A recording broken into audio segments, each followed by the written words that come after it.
welcome back to my channel. My name is Yani if you're new, and welcome to another Bachelor recap, episode 4, and let's just get right into it. So the episode starts with Anna and Victoria having a conversation. So this is where the rumors start about one of the new girls possibly being an escort. I mean, what a way to start a show, right? The episode leaves off when Matt is processing when Sarah leaves, and he's just really sad because he had this deep connection with her. I felt so bad for him when he says that it's so hard when someone realizes that you're not their person. I'm sure we've all been there before, and I just felt so heartbroken for him. He starts talking about how they had all these conversations that he's never had with anyone else, and obviously we can all tell he really liked her. And then he starts to think, okay, what if the other girls start feeling this way and they don't want to be here and be a part of my journey? I mean, it's a lot to take in. Just as much as it hurts the girls, it also hurts Matt. I mean, he's going through this whole process too. Then at the house, the girls are still talking about Sarah and being the mean girls that they are. And of course, Victoria mentioned something about the trash took itself out. So Katie just had enough, and she's like, put a stop to it. She's like, enough, she's not even here anymore, why are we still talking about her? I mentioned it before, but Katie is my favorite on the show. She's just very mature, and she doesn't stand for bullying and being malicious to people, and I just really respect her for that. If it doesn't work out between Katie and Matt, I'd love to see her as the Bachelorette. She really has become a fan favorite, so I mean, I can see it happening. Of course, Victoria can dish it, but she can't take it, so she just hates to see Katie standing up to her. Of course, Victoria doesn't want to hear it, so she just tells Katie that she can say whatever she wants. I'm sure it's an act, but I'm watching the show and I refuse to believe reality TV is fake. So I'm gonna say that Victoria is the villain, and I'm just so over her. I'm pretty much just over Victoria, MJ, Serena C, and Anna. They're all just mean girls. Despite Sarah leaving and Matt feeling really down about it, I'm glad he still decided to go on the date, because even though Sarah left for personal reasons, he still had other girls that were there for him. And he's having his one-on-ones with all the girls. Chelsea ends up getting the rose, and I really like her. They had a great conversation, and I think they do have a good connection as well. So while they're all on their date, back at the house, Victoria grabs Katie and pulls her to the side. She basically is demanding an apology from her, and it's just so funny because she can be so mean and rude to people, but she can't handle when somebody stands up to her. She sees it as them being rude and disrespectful. I mean, I don't know, I don't understand that. And basically Katie's telling her, I'm not gonna apologize, you're very rude and disrespectful. And I love it. She stands her ground every time, and her confidence just kills Victoria. I love it. Then at the rose ceremony, all the girls are talking. They seem a little bit relieved because they feel like the drama's over and they're just talking about it. But it's The Bachelor. Of course, the drama's never over. The girls are having their one-on-ones with Matt, and it's Victoria's turn, and she ends up getting interrupted by Chris Harrison. We all know something's going on when he shows up, and they all start to speculate that Sarah might be back, and they're all upset about it, but we all know it's the new girls. So we have Brittany, who's 23, and she's a model from Chicago. Then we have Kimberly, who's 27, and she's an ICU nurse from LA. Then we have Michelle, who's 27, and she's a teacher from Minnesota. Then we have Ryan, who's 26, and she's a dancer slash choreographer from New York.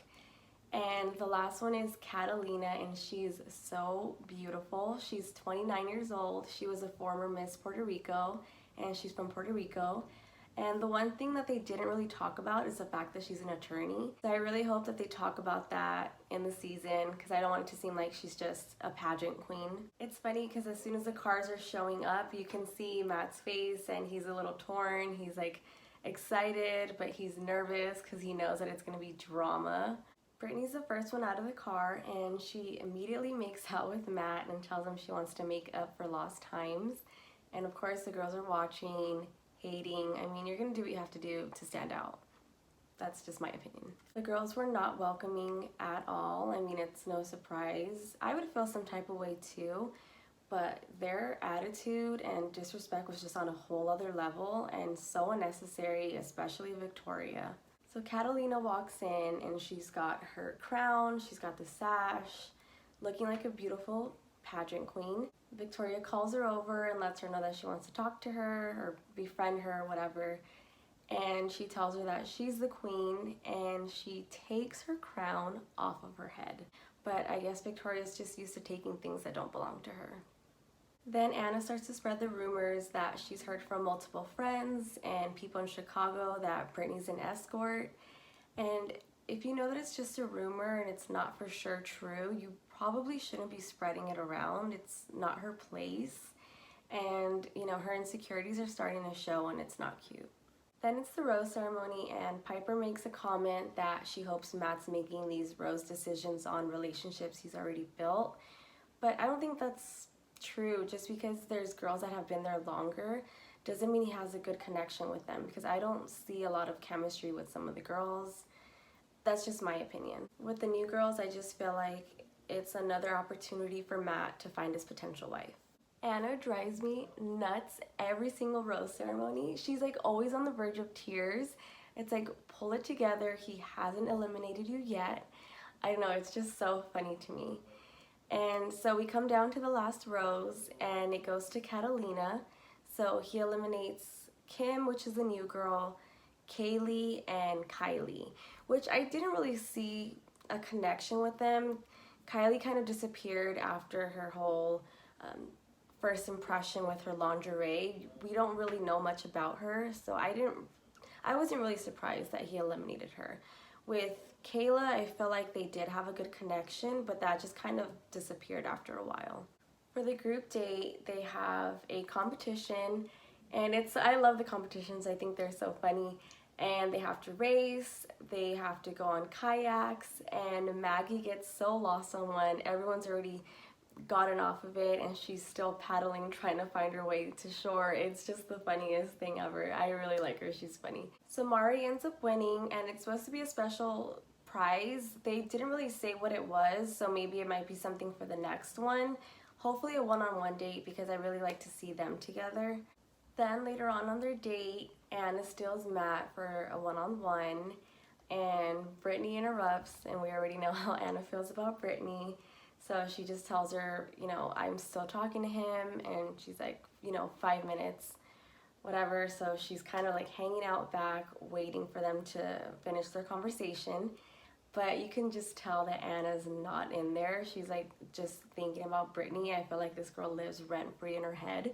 She like doesn't really do anything to her. I don't know why she's so bothered by her. I just feel like she might be just jealous of her. Then Anna lets the girls know that Brittany interrupted the date, and she pulls Victoria to the side, and that's where you see the beginning clip where she's letting her know that she's heard that she's an escort. Then towards the end of the night, Matt gives the rose to Bree. We love Bree.